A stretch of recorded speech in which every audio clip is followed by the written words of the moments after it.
السلام علیکم ناظرین، میرے چینل منتخب احادیث میں آپ کا استقبال ہے۔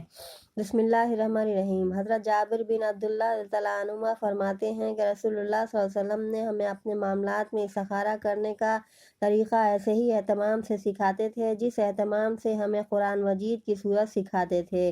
آپ صلی اللہ علیہ وسلم فرماتے ہیں، جب تم میں سے کسی شخص کو کوئی کام کا ارادہ کرے اور اس کے نتیجہ کے بارے میں فکر مند ہو تو اس طرح استخارہ کرنا چاہیے کہ پہلے 2 رکعت نفل پڑھے، پھر اس کے بعد اس طرح دعا کرے: اللہم انی استخیرک بعلمک واستقدرک بقدرتک واسألک من فضلک العظیم وانک تقدر ولا اقدر وتعلم ولا اعلم وانت علام الغیوب اللہم ان کنت تعلم ان ھذا الامر خیر لی فی دینی ودنیای ومعاشی وعاقبۃ امری او قال عاجل امری واجلہ فاقدرہ لی ویسرہ ثم بارک لی فیہ وَإِن كُنْتَ تَعْلَمُ أَنَّ هَذَا الْأَمْرَ شَرٌ لِّي فِي دِينِي وَمَعَاشِي وَعَاقِبَةِ أَمْرِي وَقَالَ عَاجِلْ أَمْرِي وَعَاجِلْهُ فَاصْرِفْنِي عَنْهُ وَصَرِّفْنِي عَنْهُ وَقَدِّرْ لِي الْخَيْرَ حَيْثُ كَانَ ثُمَّ رَزِّقْنِی بِهِ۔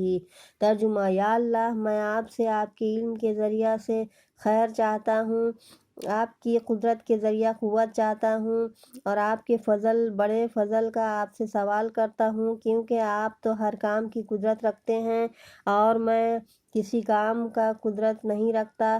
آپ سب جانتے ہیں اور میں کچھ نہیں جانتا، آپ ہی تمام پوشیدہ باتوں کو خوب اچھی طرح جاننے والے ہیں۔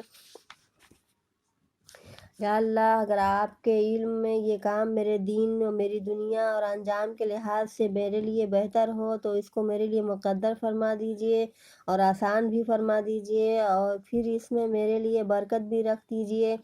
اگر آپ کے علم میں یہ کام میرے دین، میری دنیا اور انجام کے لحاظ سے بہتر نہ ہو تو اس کام کو مجھ سے الگ رکھیے اور مجھے اس سے روک دیجئے، اور جہاں بھی جس کام میں میرے لیے بہتری ہو وہ مجھے نصیب فرما دیجئے اور مجھے اس کام سے راضی اور مطمئن کر دیجئے۔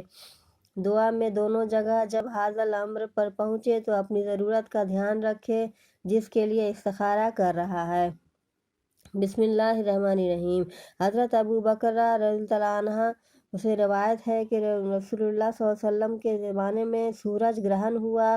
آپ اپنی چادر گھسیٹتے ہوئے تیزی سے مسجد میں پہنچے۔ صحابہ رضی اللہ عنہ آپ صلی اللہ علیہ وسلم کے پاس جمع ہو گئے۔ آپ صلی اللہ علیہ وسلم نے انہیں 2 رکعت نماز پڑھائی اور گرہن بھی ختم ہو گیا۔ اس کے بعد آپ صلی اللہ علیہ وسلم نے ارشاد فرمایا: سورج اور چاند اللہ تعالیٰ کی نشانیوں میں سے 2 نشانیاں ہیں، کسی بھی موت کی وجہ سے یہ گرہن نہیں ہوتے بلکہ زمین و آسمان کی دوسری مخلوقات کی طرح ان پر بھی اللہ تعالیٰ کا حکم چلتا ہے۔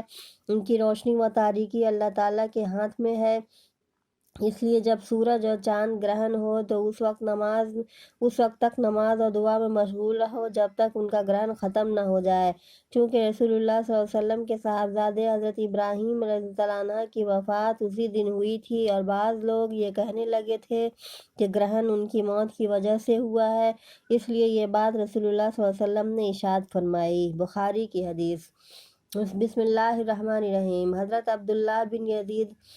عبداللہ بن زید مازنی رضی اللہ عنہ فرماتے ہیں کہ رسول اللہ صلی اللہ علیہ وسلم بارش کی دعا مانگنے کے لیے عیدگاہ تشریف لے گئے، اور آپ صلی اللہ علیہ وسلم نے قبلہ کی طرف رخ کر کے اپنی چادر مبارک کو الٹا، یہ گویا نیک فال تھی کہ اللہ تعالیٰ ہمارا حال اس طرح بدل دیں۔ بسم اللہ الرحمن الرحیم۔ حضرت حذیفہ رضی اللہ عنہ فرماتے ہیں کہ نبی کریم صلی اللہ علیہ وسلم کا یہ معمول تھا کہ جب کوئی اہم معاملہ پیش آتا تو آپ فوراً نماز میں مشغول ہو جاتے۔ ابو داؤد کی حدیث۔ بسم اللہ الرحمن الرحیم۔ حضرت معمر رحمۃ اللہ علیہ ایک قریشی صاحب سے روایت کرتے ہیں کہ جب نبی کریم صلی اللہ علیہ وسلم کے گھر والوں پر خرچ کی کچھ تنگی ہوتی تو آپ صلی اللہ علیہ وسلم ان کو نماز کا حکم فرماتے، پھر یہ آیت تلاوت فرماتے۔ ترجمہ: وہ اپنے گھر والوں کو نماز کا حکم کیجیے اور خود بھی نماز کے پابند رہیے۔ ہم آپ سے معاش نہیں چاہتے، معاش تو ہم آپ کو دیں گے، اور بہتر انجام تو پرہیزگاری کا ہے۔